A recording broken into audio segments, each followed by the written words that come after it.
Welcome to the second part of the user tutorial for SHARE PointClouds Studio. The first part covers the scanning and the processing workflow of PointCloud data. In this session, we will dive into the core fundamental functions of the software to help you master more efficient operational techniques. After processing, the point cloud display can be adjusted in the Properties panel on the left to suit different analysis needs. Point size supports adaptive and fixed modes. In fixed mode, you can manually adjust the point size using the slider.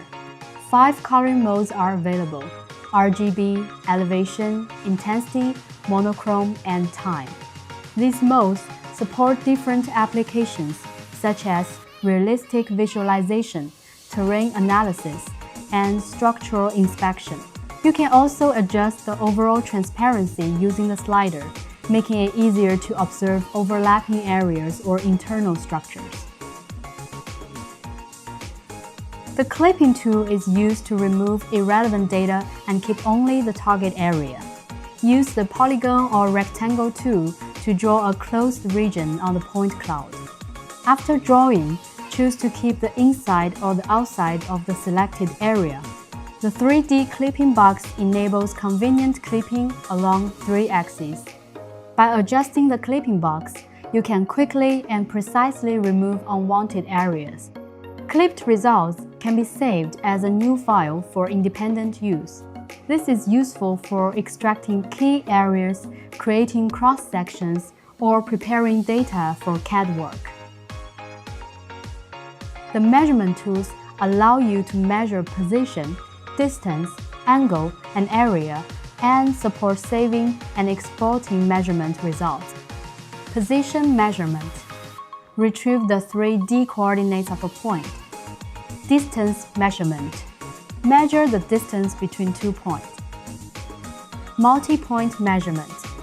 Calculate the total length of a polyline formed by multiple points. Angle measurement.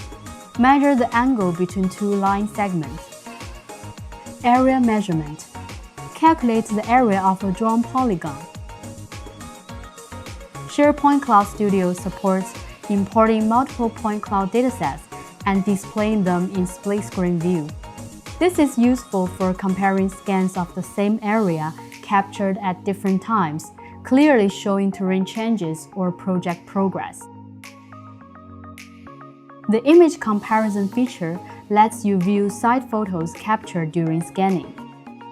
This allows you to cross-reference the point cloud with real images and examine the corresponding scene details. You can also perform measurements directly on the photos.